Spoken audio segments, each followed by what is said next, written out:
₹1 निधी या 3.5 वर्षात आम्हाला मिळाला नाही का? आमच्या मतदारसंघातले लोक टॅक्स भरत नाही, आम्ही महसूल भरत नाही, आमच्या मतदारसंघातले लोक टॅक्स भरत नाही, आम्ही रोड टॅक्स भरत नाही।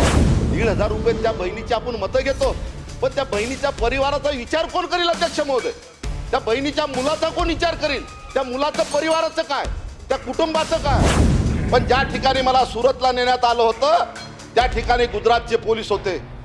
3:30चा टाइम होता, सकाळी 100 पोलिसांनी मला उचललं। एखाद्या आरोप्यासारखं का एखादी डेड बॉडी अशी उचलतात अशा पद्धतीनं मला उचललं।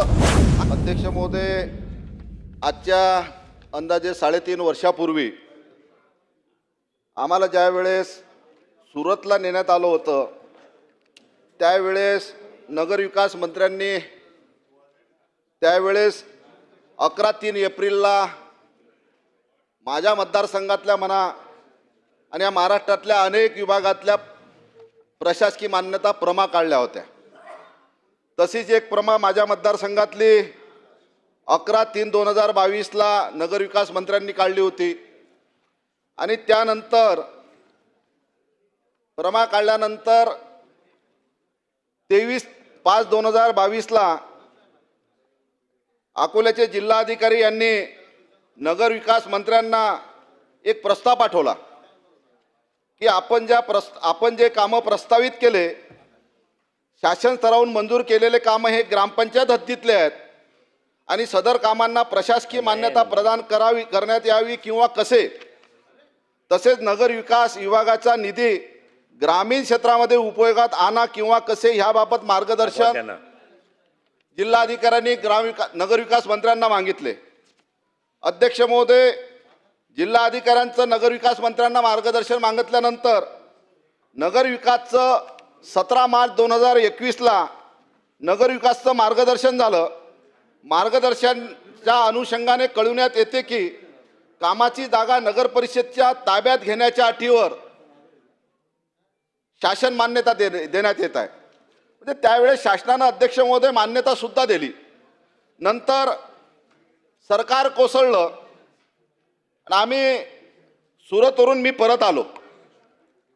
जे आमदार यांच्यासोबत गेले नाहीत त्या सर्व आमदाराच्या कामाला स्थगिती देण्यात आली।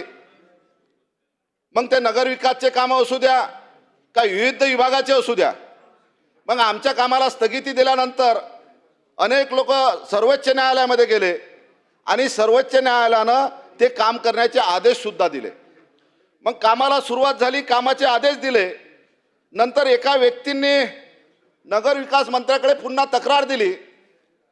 त्या तक्रारीमध्ये असे सांगितलं होतं की ही कामं ग्रामपंचायत हद्दीत असल्यामुळे निधी वितरित करण्यात येऊ नये।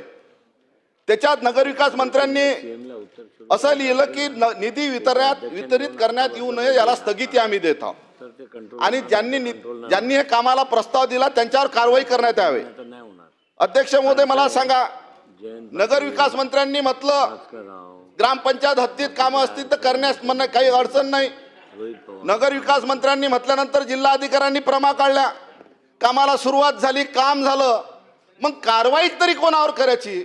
मग नगरविकासच्या अधिकाऱ्यावर कारवाई करायची का ग्रामपंचायत विकासाची मान्यता दिली म्हणून? मग जिल्हाधिकाऱ्यावर कारवाई करायची का की जिल्हाधिकाऱ्यानं ग्रामपंचायत हद्दीत कामं करण्यास परमिशन दिली म्हणून?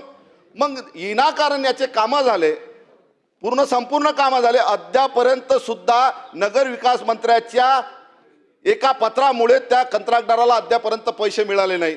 म्हणून माझी आपणास विनंती आहे अध्यक्ष महोदय, याच्यामध्ये आपली दखल घेण्यात आली पाहिजे। अध्यक्ष महोदय, काल सभागृहामध्ये आमचे शंभूराज देसाई साहेबांचं मंत्री महोदयाचं भाषण मी बघितलं। त्यांच्यावर कशा पद्धतीनं साताऱ्याला पोलिसांनी अत्याचार केला, अन्याय केला, कशा पद्धतीनं त्यांचं जे संभाषण ऐकत असताना 4 पोलीस ह्या दंडाला म्हणजे एका आरोपीसारखी स्थिती आमच्या मंत्री महोदयाची त्या ठिकाणी झाली। मला त्यांच्याहून माझा सुरतचा सुद्धा किस्सा आठवते। कारण की बरं झालं महाराष्ट्र पोलिसांनी आमचे मंत्री महोदय नशे में धुन नाही ते असं काही म्हटलं नाही। यासाठी मी सांगतो, ज्यावेळेस मी सुरतला होतो, सुरतला त्यावेळेस गुजरातच्या पोलिसांनी महाराष्ट्र के आमदार नितिन देशमुख नशे में धुन था इसलिए हमने उठा के ले गए। रातचा 3:30चा दरम्यानचा टाइम होता अध्यक्ष महोदय. त्यावेळेस मी रस्त्यानं सुसाट चालत होतो आणि गुजरातचे पोलीस 100-150 पोलीस माझ्या मागं येत होते. मंत्री महोदय तर महाराष्ट्रामध्ये होते, ज्या मातीत जन्माला आले त्या महाराष्ट्रातले होते, त्या महाराष्ट्रातले पोलीस होते. पण ज्या ठिकाणी मला सुरतला नेण्यात आलं होतं त्या ठिकाणी गुजरातचे पोलीस होते. 3:30चा टाइम होता. सकाळी 100 पोलिसांनी मला उचललं.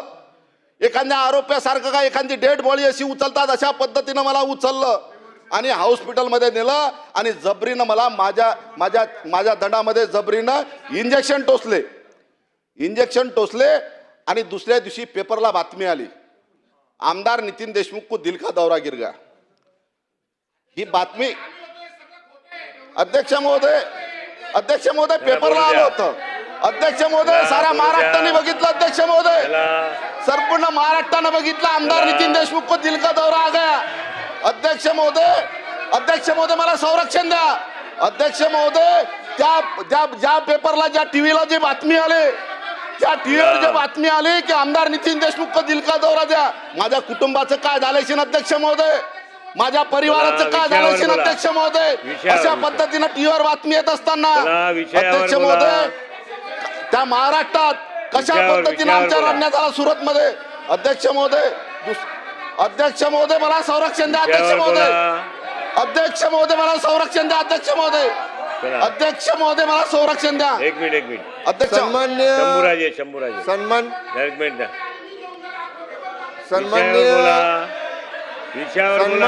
अध्यक्ष महाराज, चला एक मिनिट सन्मान्य सदस्य नितीन देशमुख साहेब हे अंतिम आठवडा प्रस्तावावरती बोलतायत प्लीज.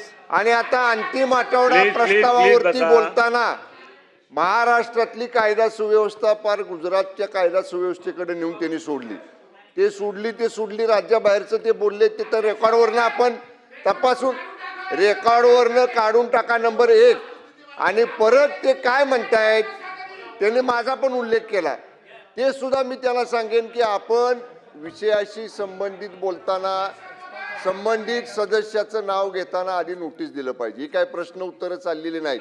हा प्रस्ताव आहे आणि म्हणून नाही तुम्ही वस्तुस्थिती जरूर मांडा, पण ते जे बोलले ना अध्यक्ष महाराज ते दादांत खोटं आहे, त्याच्यामध्ये बिलकुल तथ्य नाही. त्यामुळं रेकॉर्डवरनं आपण हे सगळं काढून टाकावं आणि आता त्याला थांबवा बोलण्यापासून. महोदय शंभूराजे मी वास्तुस्थिती अध्यक्ष महोदय मांडली. एक मिनिट बसा, खाली बसा.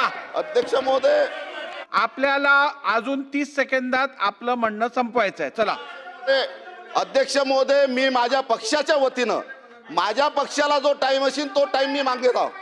शिवसेनेला जो अधिकृतीचा टाइम असेल, अरे अध्यक्ष महोदय 30 सेकंद आपण जर 30 सेकंद देत असाल तर मी बोलतच नाही. 30 सेकंदात काय बोलणार आहे माणूस? 30 सेकंदात काय बोलणार आहे माणूस? अध्यक्ष महोदय सुरू तर करा. 30 सेकंद आपण सुरू करा, मी बेल वाजवतो. अध्यक्ष महोदय मी वास्तुस्थिती आपल्या समोर मांडली. अध्यक्ष महोदय अरे बोलू द्या. अध्यक्ष महोदय संरक्षण द्या. अध्यक्ष महोदय मी वास्तुस्थिती मांडली.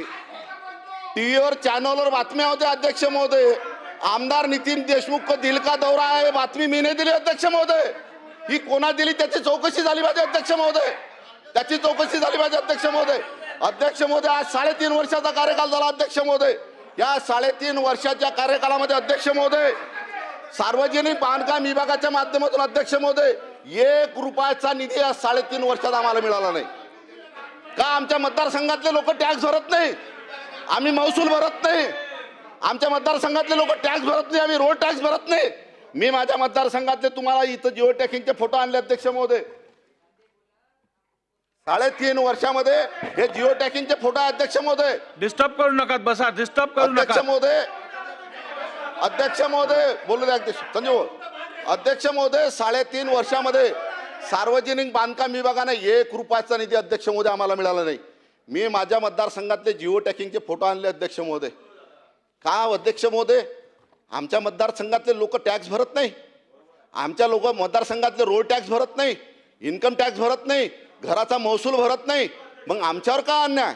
2.5 वर्षापूर्वी आम्ही बघितलं, नशीब मिळाले, पण आज तर आमचे भोसले साहेब राजे आहेत. राजानं कधी हे नाही करायला पाहिजे, भेदभाव करायला नाही पाहिजे.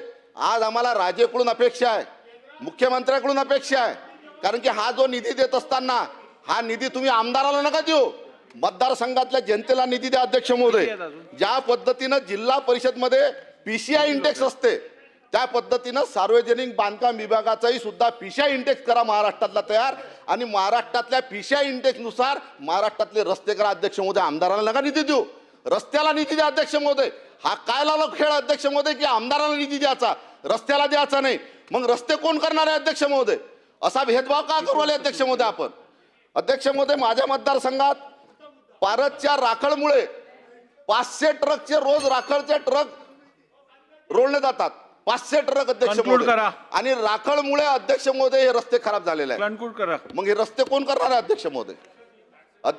अध्यक्ष महोदय, शेतकऱ्याच्या बाबतीत सांगायचं मध्ये अध्यक्ष महोदय, कर्जमाफीची अध्यक्ष महोदय घोषणा झाली, परंतु अद्यापर्यंत त्याच्या अटी शर्ती झाल्या नाही. अध्यक्ष महोदय, शेतकऱ्याचे काय हाल आहे हो अध्यक्ष महोदय? लाडल्या बहिणीला आपण 1,500 रुपये देऊ राहिलो, पण शासनानं कधी लाडल्या बहिणीच्या भावाचा विचार नाही केला. त्या भावाची परिस्थिती काय, त्या बहिणीची परिस्थिती काय? व आज लाडल्या बहिणीच्या भावाला कोणी पोरगी नाही देऊ राहिलं, शेतकऱ्याच्या पोराला कोणी पोरगी नाही देऊ राहिलं. प्रत्येक गावात अध्यक्ष महोदय, एका एका गावात 35 वर्षाचे मुलं असे आहेत, 400-500 प्रत्येक गावामध्ये, कुठं 200 कुठं 300 शेतकऱ्याच्या मुलाला कोणी पोरगी नाही देऊ राहिलं. आपण 1,500 रुपये देऊ राहिलो, 1,500 रुपये त्या बहिणीची आपण मतं घेतो, पण त्या बहिणीच्या परिवाराचा विचार कोण करील अध्यक्ष महोदय? त्या बहिणीच्या मुलाचा कोण विचार करील? त्या मुलाचं परिवाराचं काय, त्या कुटुंबाचं काय? 1,500 रुपयात फक्त मतं घ्यायचे. अध्यक्ष महोदय, माझी विनंती आहे की या ज्या कर्जमाफीमध्ये अध्यक्ष महोदय, चला, 31 मार्च 2024 पुढचं नाव पर्यंत कोणाचं? जे कास्तकार सतत असतील त्यांना कर्जमाफी चला, देण्यात जयंत यावी. पाटील अध्यक्ष साहेब. महोदय, हे विनंती करतो अध्यक्ष महोदय. जयंत पाटील साहेब. अध्यक्ष महोदय, घरकुलाच्या बाबतीत माझा एक विषय आहे अध्यक्ष महोदय. नाही आता बस, तुम्ही पटलावर पाडला.